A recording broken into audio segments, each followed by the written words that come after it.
mong crush din?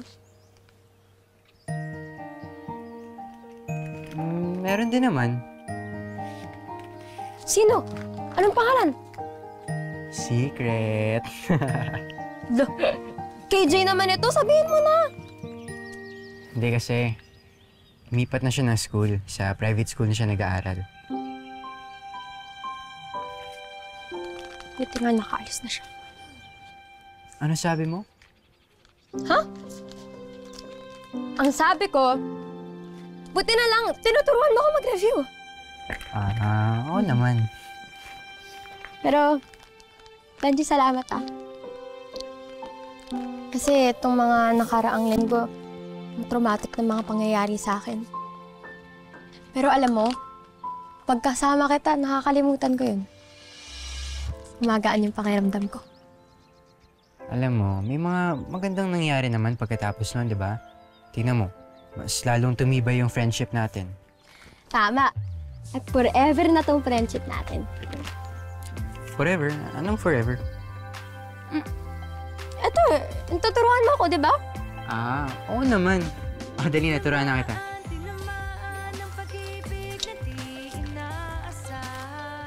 Ano naman? Huwag ka titingin. Sige. Hindi ako titingin. Sige. Some might Taka na, wait. Ano? Hindi ko pa nare-review yan. Bakit mo tinignan? Hindi ko pa nare-review pa. Review mo na. Tuturuan mo ako. Sige, ito. Ma! Kanto?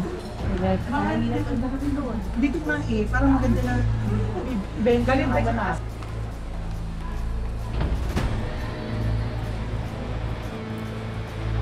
Pero paano? Matagal na siyang patay. Namamalikmata ba ako?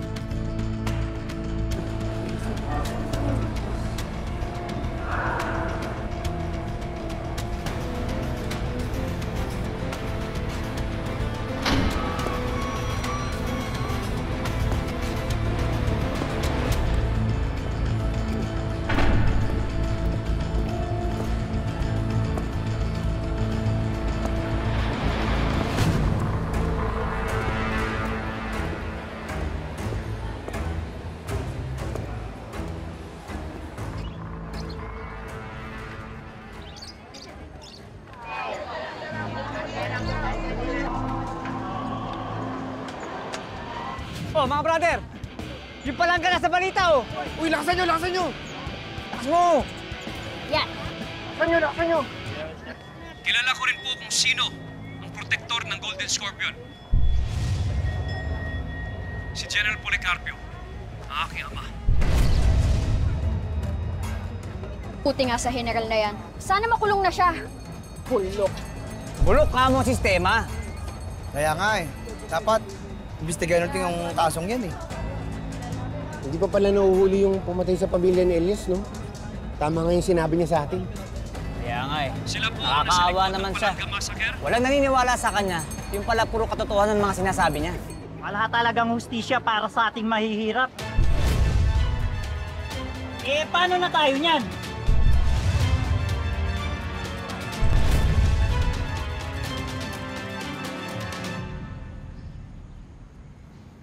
Commander, Andrea, tulungan niyo ako. Naguguluhan ako sa mga nangyayari.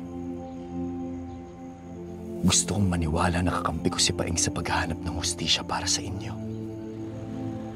Pero hindi ko pa rin mapigilan na magduda. Elias. Panoorin mo to. Panoorin mo. Si Paing. Nilaglag niya yung tatay niya. Kilala ko rin po kung Yari niya si General. protector ng Golden Scorpion, si General Policarpio. Ano? Puntahan natin? Tara.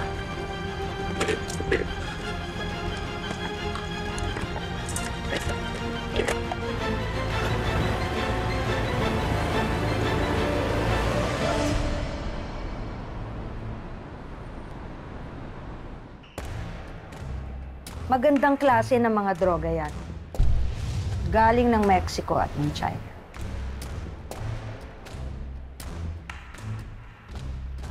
Ilang porsyento ba pinag-uusapan natin dito? 60 sa amin, 40 sa inyo. Lugi naman yata ako dyan.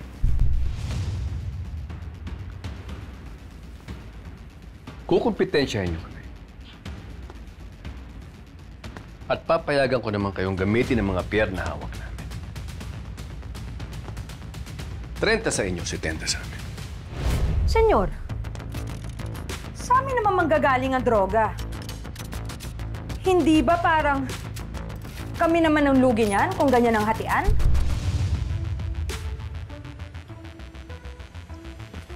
Alam niyo kung gaano kalaki at kahalaga ang Pilipinas sa merkado ng droga sa mundo.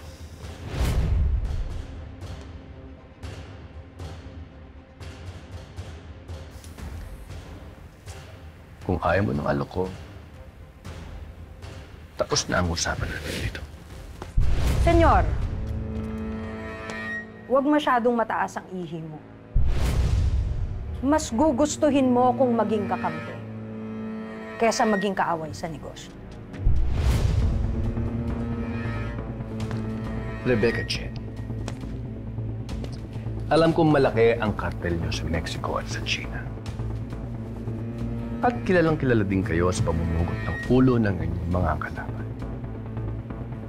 Pero teritoryo ko ang Pilipinas. At ayokong tinatakot ako sa teritoryo.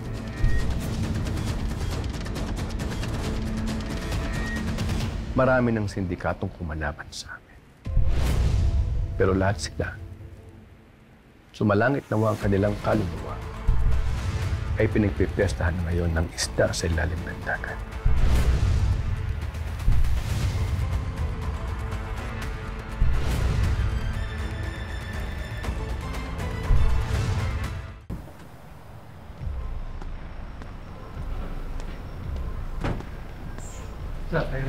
Kailangan ko lang mag-usap si Pai. Okay na. Ako na bahala.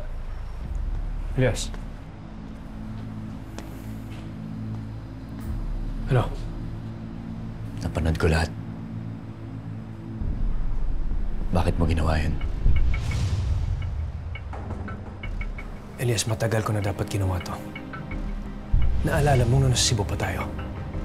Ayaw na ayaw nating dalawa na may maaapi. Kaya dapat lang gawin ko to. Para sa pamilya mo. Para kina Joan. At para sa lahat ng mga tao na biktima nila. Elias, alam ko hindi madali patawarin ako. Dahil pinagtakpan ko ang tatay ko. Pero natauhan na ako. Kakampi mo ako dito.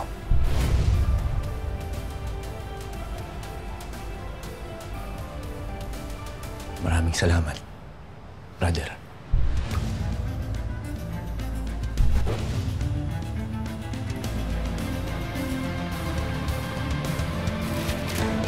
Ako bahala sa'yo. Hindi ko matatanggap ang ginawa sa akin ni Paeng. Hindi mo na siya dapat ituloy na anak. Gusto ko nang patumbahin yung whistleblower na anak ng general na yan.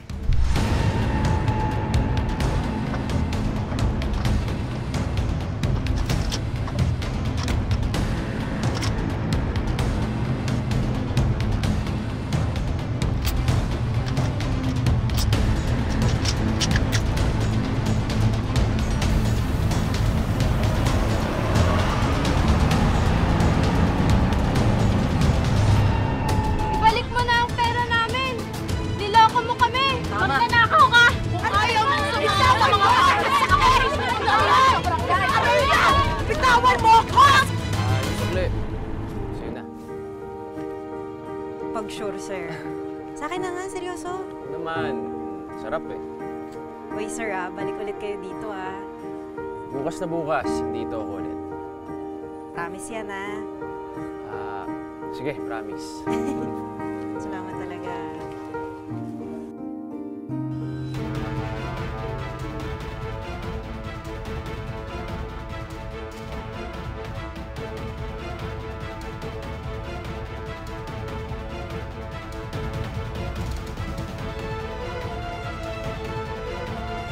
Kasama ko mga tao sa Senado.